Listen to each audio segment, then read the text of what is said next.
My friends, Gab here. I'm super excited to be with you today. I wanted to be able to again discuss some more essential oils 101, just some simple basics of application, right? So I've talked about roll-ons before. Let's talk about now a traditional dropper. So a traditional dropper is, again, if you look at it, it has some type of a spout, right? And you'll see in that spout, if you turn it upside down, there's an area for air to get through. You might be able to even see that. See that at 12 o'clock? That is the space for air to get through. So when you're dropping something out like this, you want to be able to have that space up, and then it will drop into the hand. But again, I never recommend essential oils being applied without carrier oil. So what is carrier oil? You've probably heard of jojoba oil. You've heard of fractionated coconut oil or coconut oil. You may have heard of something like sunflower, safflower, almond seed oil. These are all what we call carrier oils. And what we do is we'll combine a carrier oil, like something like our skin nutrient carrier oil, which is a blend of carrier oils, together with an essential, a traditional raw or undiluted essential oil for application. Why is that? We want to combine the essential oil with the carrier oil because the essential oil is so concentrated. It's so strong and can be irritating for the skin sometimes. And so I never recommend essential oils without carrier oil if you're using the dropper form, like a traditional dropper form. But how many pumps, right? So we utilize pumps. It's just easier. It just makes sense.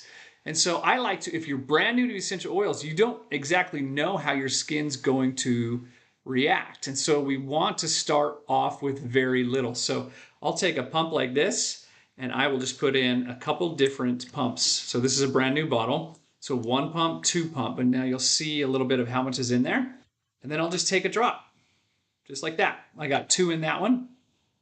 But again, then I can take this essential oil that's here and then I can apply this forest air to my chest. Or maybe I'll take it just like this and I'll apply it to my neck and then to my chest, right?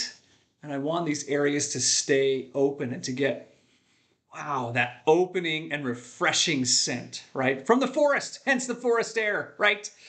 And so that's one way that I mention or talk about how do we utilize carrier oils. Generally, if you're new to essential oils and you're not sure how your skin reacts, then at least two pumps and then a drop of essential oil. Now, if you know you have very, very sensitive skin, then utilize a few more pumps. It's not rocket science.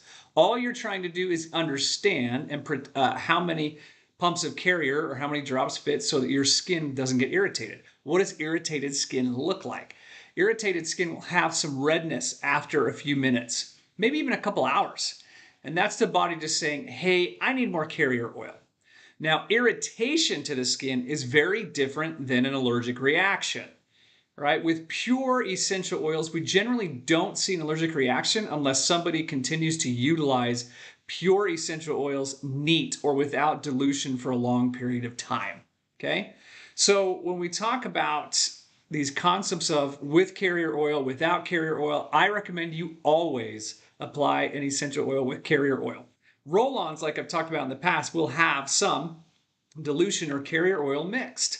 Therefore, you don't have to try and count out how many pumps because it's already in the roll-on. But in traditional droppers, it's not necessarily that way. And so, again, a couple pumps is a great place to start. If the skin goes red, the body is, again, just telling you, that's too much for me. That's just too much. So add another pump of carrier oil to your skin. That's it. But going back to this concept of an allergic reaction, generally we're going to see that redness go all over the body or over a larger area of the body, not this small area of redness where you just applied the essential oil. And I'm telling you, the excess of essential oil that's on the hands is absolutely beautiful. It's so beautiful. So whenever I apply an essential oil, I love to just smell the excess because that oil is going right into what we call the limbic system. It goes up through the olfactory or the nose, all of these different receptor sites, which are messengers. They receive messages for the body, and then they go back up. The oil and molecules will go back up into the brain, helping us, helping our entire system. And that's the beauty of essential oils, especially when they're pure. A lot of essential oils on the market are not pure, or they have synthetics added to them. You're not going to have as great an effect, right? It may smell good, but you're not going to have some type of bodily benefit other than just a nice smell, right? But again, this is just how I like to apply a traditional form of a dropper. With a few pumps, apply it to the body or the area of the body that you're wanting to benefit. And how many times can someone apply an essential oil a day? It really, again, depends on the body. 2, easy, 2 times a day, maybe even 3 times a day. Some people can do up to 4 or 5. It depends on the body. So you start with more pumps and less drops. The key to essential oil usage and benefit, to receive benefit, is less oil used more often. So don't assume you need a lot of drops and a lot of pumps. You need to just cover the whole body. That's a terrible idea, my friends. Start small, 1 drop, a few pumps. If you feel like your body's great with 1 pump and 1 drop, great. Do that. But again, consistency is how we see benefit with essential oils over time. Smaller amounts, more times throughout the day. And if you follow that method and really listen to your body and try and understand how much carrier oil your body wants by looking at the skin and seeing how you feel, you're going to know.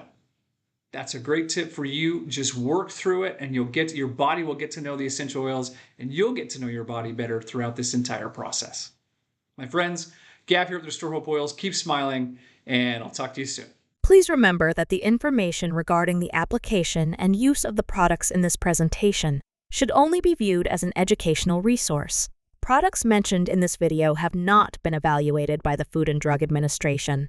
They should not be considered as a replacement for treatment by a healthcare provider. Neither are they intended to diagnose, treat, cure, or prevent any disease. Before you go, be sure to like this video, share it with a friend, and give us a comment. Again, thanks for watching our videos.